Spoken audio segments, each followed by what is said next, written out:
A friend for Einstein, the smallest stallion.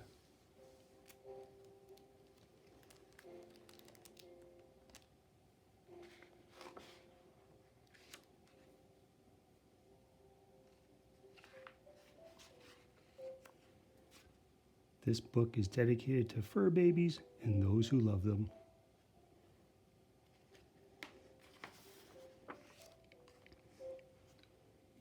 Far from the loud city streets, just past the rickety rack of hard-working tractors, and behind the gates of a horse farm, there lived a little foal. His name was Einstein, and he was the smallest horse ever born. He was a miniature horse.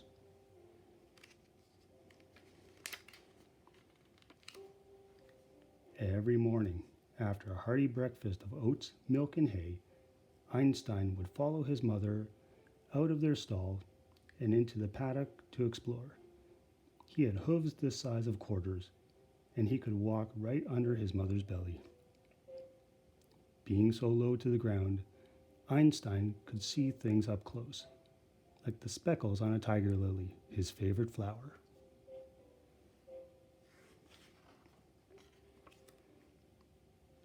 In most ways, though, Einstein was like any other horse. He loved to gallop and hop, sniff and trot, and lie in the warm sun.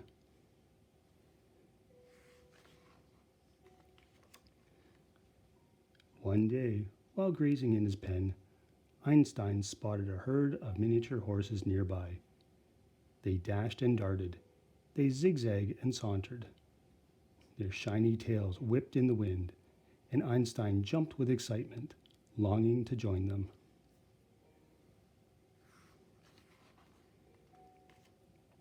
But as much as he wanted to, the little colt just wasn't big enough to play with the other horses. When Einstein went to sleep that night, he dreamed of the day he could run with the herd.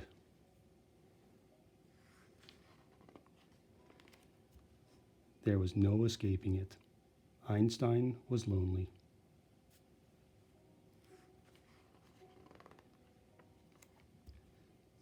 One afternoon, Einstein went in search of a friend. In the field, he came across a pair of kittens. He lowered his head to get a better look and, ouch! One of them swatted his muzzle. They mewed and hissed, scrambled and scurried. Einstein couldn't keep them straight as they wrestled each other. Feeling a little dizzy, he continued on his way. Those crazy cats were definitely not the right kind of playmates for him.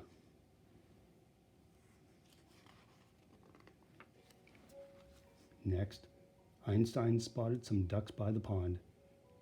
Quack, quack, quack, quack, quack, they said loudly as they waddled off, clearly not interested in befriending a horse, even a little one.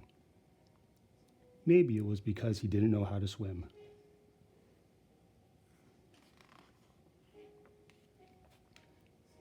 Taking time out for a snack, Einstein noticed something in the grass. It looked like a rock, but then it began to move. All of a sudden, out poked a head. A tortoise! Einstein frisked in front of the gentle reptile, inviting it to play tag. The tortoise followed, ever so slowly. Einstein waited and waited and waited some more, until finally the little stallion couldn't stand it any longer. This friend was boring.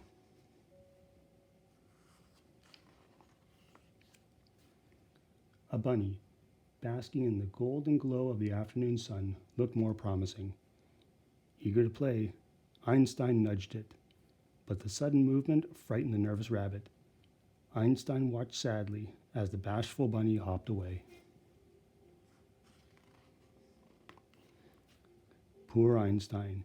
The animals he'd met were either too silly, too stuck up, too slow, or too shy. Why was it so difficult to find a friend? Maybe little stallions were just meant to be lonesome. He headed to the barn, where at least his mother would be waiting for him. Back by his pen, Einstein was in for a surprise. An odd-looking creature was poking through the fence. It was a dog with a stub nose, wrinkly eyes, and a head as big as the moon. She didn't have much of a tail, but what she did have was wagging. Her name was Lily, like the speckled flower in the pasture. Slowly, carefully, Einstein scooted a little bit closer to investigate. The big dog opened her huge mouth and slurp, gave him a big kiss.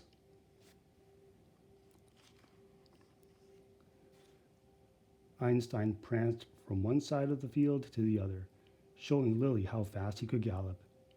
Lily joined in, keeping pace perfectly.